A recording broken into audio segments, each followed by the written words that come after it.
ರಿಷಬ್ ಪಂತ್ಗೆ ನೀನು ನಮ್ಮ ಪಾಲಿನ ದೇವರಯ್ಯ ಅಂತಿದೆ ಈ ಕುಟುಂಬ. ಬಡ ಕುಟುಂಬದಲ್ಲಿ ಬೆಳೆದು ವಿದ್ಯಾಭ್ಯಾಸಕ್ಕಾಗಿ ತೊಂದರೆ ಪಡುತ್ತಿದ್ದ ಬಡ ವಿದ್ಯಾರ್ಥಿನಿಗೆ ಖ್ಯಾತ ಕ್ರಿಕೆಟಿಗ ರಿಷಬ್ ಪಂತ್ ಸಹಾಯ ಹಸ್ತ ಚಾಚುವ ಮೂಲಕ ಮಾನವೀಯತೆ ಮೆರೆದಿದ್ದಾರೆ. ಬಾಗಲಕೋಟೆ ಜಿಲ್ಲೆಯ ಬಿಳಗಿ ತಾಲೂಕಿನ ರಬಕವಿ ಗ್ರಾಮದ ಜ್ಯೋತಿ ಕಣಬೂರ್ ಎಂಬ ವಿದ್ಯಾರ್ಥಿನಿಯ BCA ತರಗತಿ ಪ್ರವೇಶಕ್ಕೆ ಅವಶ್ಯಕವಿದ್ದ 40,000 ರೂಪಾಯಿ ಹಣವನ್ನು ರಿಷಬ್ ಪಂತ್ ನೀಡಿದ್ದಾರೆ. ಬಡತನದಲ್ಲಿ PUವರೆಗೂ ಓದಿದ್ದ ಜ್ಯೋತಿ PUCಯಲ್ಲಿ 85% ಅಂಕ ಗಳಿಸಿದ್ದಳು.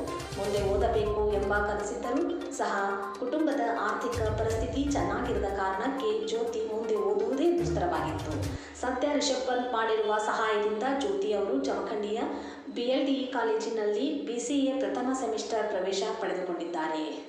ತೀರ್ಥಯ್ಯ ಕಣಬೂರ್ ಮಠ ಮಗಳಾದ ಜ್ಯೋತಿ ವ್ಯಾಸಂಗಕ್ಕೆ ಎದುರಾದ ಆರ್ಥಿಕ ಸಮಸ್ಯೆ ಅನಿಲ್ ಎಂಬುವವರ ಮೂಲಕ ಬೆಂಗಳೂರು ಕ್ರಿಕೆಟ್ ಸ್ನೇಹಿತರ ಮೂಲಕ ಪಂತ್ಗೆ ವಿಷಯ ತಿಳಿದಿತ್ತು.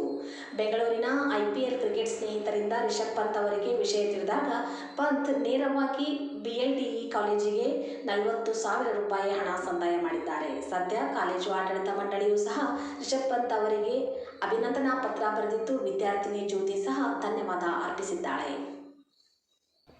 ಎಲ್ಲರಿಗೂ ನಮಸ್ಕಾರ. ನನ್ನ ಹೆಸರು ಜ್ಯೋತಿ ಕಣಬೂರ್ಮಠ್. ನಮ್ಮ ಊರು ರಬಕವಿ. ನಾನು PUCಯನ್ನು ಗಲಗಲಿ ಕಾಲೇಜಲ್ಲಿ ಮುಗಿಸಿರ್ತೀನಿ ರೀ. ಮುಂದಿನ ನನ್ನ ವ್ಯಾಸಂಗಕ್ಕಾಗಿ ನಾನು BCA ಮಾಡ್ಬೇಕಂಬುದು ಭಾಳ ಆಸೆ ಐತ್ರಿ. ಆದರೆ ನಮ್ಮ ಮನೆಯಲ್ಲಿರುವ ಆರ್ಥಿಕ ಪರಿಸ್ಥಿತಿ ಅಷ್ಟೊಂದು ಸರಿ ಇರಲಿಲ್ಲ.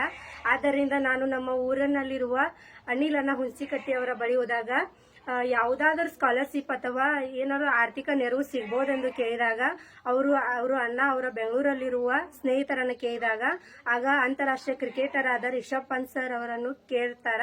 ಆಗ ಅವರು ನನ್ನ ಎಜುಕೇಷನ್ಗೆ 40,000 ರೂಪಾಯಿ ಹಾಕ್ತಾರೆ. ಅದರಿಂದ ನನಗೆ ಭಾಳ ಹೆಲ್ಪ್ ಆಕೈತಿ. ಅದರಿಂದ ಅವರಿಗೆ ದೇವರು ಆಯಸ್ಸು ಆರೋಗ್ಯ ಅಂತಸ್ತು ಕೊಟ್ಟು ಇನ್ನಷ್ಟು ಅವರು ಒಳ್ಳೇದಾಗಲಿ ಅಂತ ಆಶಿಸ್ತೀನಿ. ಮತ್ತು ನನ್ನಂತ ಇನ್ನಷ್ಟು ವಿದ್ಯಾರ್ಥಿಗಳ ಬಡ ಮಕ್ಕಳಿಗೆ ಬಾಳಿಗೆ ಬೆಳಕಾಗಲಿ ಅಂತ ಆಶಿಸ್ತೀನಿ. ಮತ್ತು ಅದೇ ರೀತಿಯಾದ ನಮ್ಮ ಊರಲ್ಲಿರುವ ಅನಿಲನ ಮತ್ತು ಅವರ ಸ್ನೇಹಿತರಿಗೂ ತುಂಬ ಆಭಾರಿಯಾಗಿರ್ತೀನಿ ಮತ್ತು ಧನ್ಯವಾದಗಳನ್ನು ತಿಳಿಸುತ್ತೇನೆ. ಮತ್ತು ಇನ್ನಷ್ಟು ಬಡ ಮಕ್ಕಳ ನನ್ನಂತ ಇರೋ ವಿದ್ಯಾರ್ಥಿ ಅಥವಾ ವಿದ್ಯಾರ್ಥಿನಿಗೆ ಇನ್ನಷ್ಟು ಅವರು ಸಹಾಯ ಮಾಡಲಿ, ಇನ್ನಷ್ಟು ಅವರು ಸಾಧನೆ ಮಾಡಲಿ, ಇನ್ನಷ್ಟು ಎತ್ತರಕ್ಕೆ ಬರಲಿ ಎಂದು ಆಶಿಸುತ್ತೇನೆ.